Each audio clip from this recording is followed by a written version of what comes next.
Hai teman-teman, hari ini saya akan membahas tentang proses pencernaan pada tubuh manusia.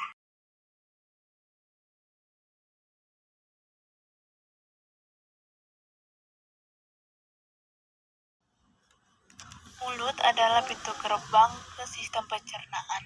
Sistem itu dirancang khusus untuk mengubah makanan menjadi nutrien berguna yang membuat kita tetap berenergi dan membantu sel tumbuh dan memperbaiki diri. Ludah sangat berguna karena bercampur dengan makanan yang bisa lebih menghancurkannya. Dengan begitu perut tidak. Setelah dari mulut, makanan kita menuju kerongkongan. Kerongkongan adalah suatu saluran seperti tabung sepanjang 20 cm yang menghubungkan antara rongga mulut dengan lambung. Di dalam kerongkongan terjadi gerakan peristaltik, yaitu gerakan meremas-remas yang dilakukan oleh dinding kerongkongan untuk membuat makanan terdorong masuk ke dalam lambung. Berarti tujuan selanjutnya ke lambung ya, Pipo? Betul, Bol.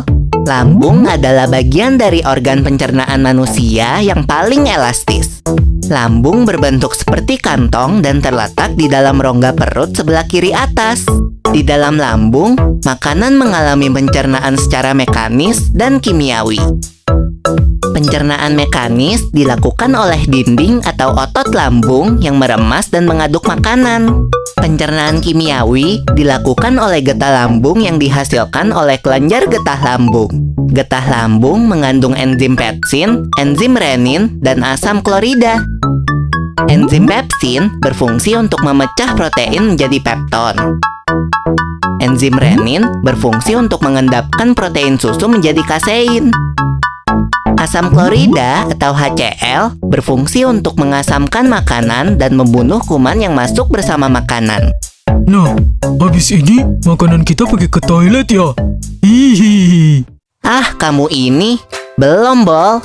Selanjutnya, makanan dicerna di usus halus dulu. Usus halus merupakan usus terpanjang dalam saluran pencernaan karena panjangnya mencapai 6 hingga 7 meter. Di dalam usus halus terdapat cairan khusus yang membantu penyempurnaan pencernaan makanan. Oh iya, usus halus terdiri dari 3 bagian, yaitu usus 12 jari, usus kosong, dan usus penyerapan. Apa aja ya fungsinya? Usus 12 jari atau disebut juga duodenum memiliki panjang kira-kira 25 cm. Usus 12 jari mencerna makanan dengan bantuan getah pankreas dan getah empedu.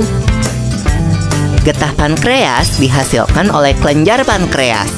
Getah pankreas mengandung enzim-enzim berikut. Enzim amilase berfungsi mengubah zat tepung atau amilum menjadi zat gula atau glukosa.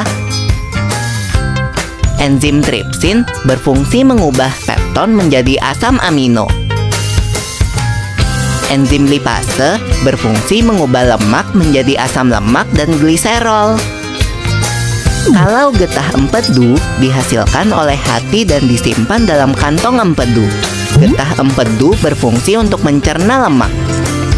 Selanjutnya, usus kosong atau jejunum terletak di antara usus 12 jari dan usus penyerapan.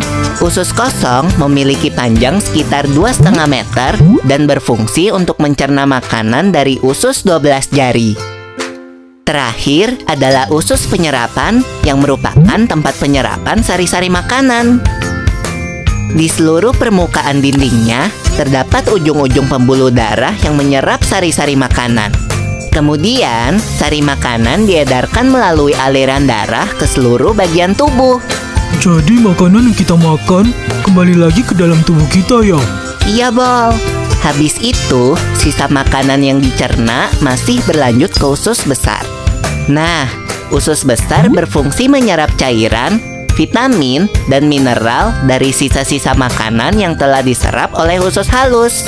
Pada usus besar, terdapat bakteri yang berguna untuk tubuh bernama E. coli yang berfungsi untuk membantu proses pembusukan sisa makanan. Proses pembusukan sisa makanan akan menghasilkan kotoran atau feses yang kemudian dikeluarkan melalui anus.